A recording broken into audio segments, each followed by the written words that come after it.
ఒక కుటుంబ సభ్యుడు మాలో దూరం అవుతే ఎట్లా పార్టీ మొత్తం వారికి అండగా నిలబడుతుంది అనడానికి ఈ ఉదంతమే ఒక ఉదాహరణగా నేను మీకు చెప్తా ఉన్నాను.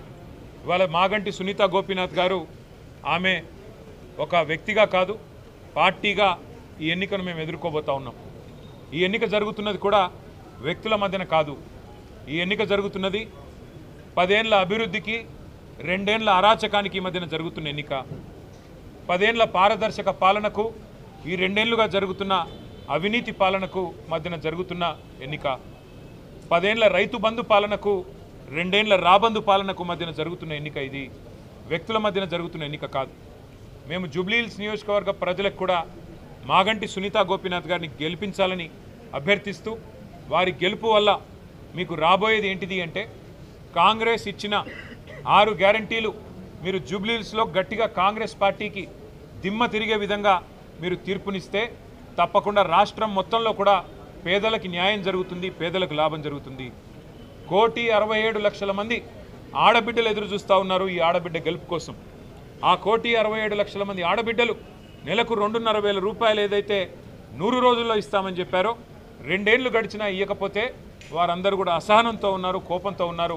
ఈ ఆడబిడ్డ గెలుపుతో తప్పకుండా మాకు నెలకు 2,500 వస్తాయని చెప్పి వారందరూ ఆశిస్తూ ఉన్నారు.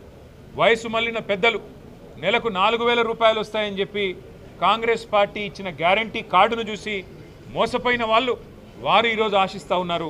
మాకు 4,000 పెన్షన్ రావాలి అంటే మాగంటి సునీత గోపీనాథ్ గెలవాలి, కేసీఆర్ గారు మళ్ళీ రావాలి అని చెప్పి వారు కోరుకుంటూ ఉన్నారు. అట్లాగే 2 లక్షల ఉద్యోగాలు అని చెప్పి మోసపోయిన మా తమ్ముళ్ళు మా చెల్లెళ్ళు కోరుకుంటూ ఉన్నారు.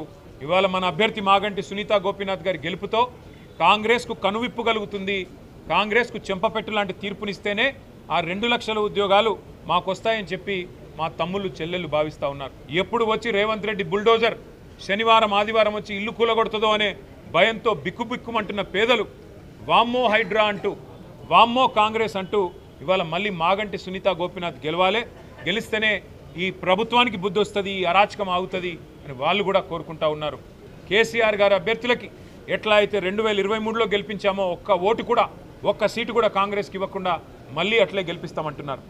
దోకా తిన్న మా మైనారిటీ అన్నదమ్ములు ఎవరైతే ఇవాళ మా ఎమ్మెల్యే లేడు, మాకు ఎమ్మెల్సీ లేడు, మాకు ఒక మంత్రి లేడు ఈ ప్రభుత్వంలో, మా గొంతు లేదు ఈ ప్రభుత్వంలో అని బాధపడుతున్నారో వారు తయారుగున్నారు. దోకా ఇచ్చిన కాంగ్రెస్కు మోకా మీద దెబ్బ కొట్టడానికి వారు రెడీగా ఉన్నారు.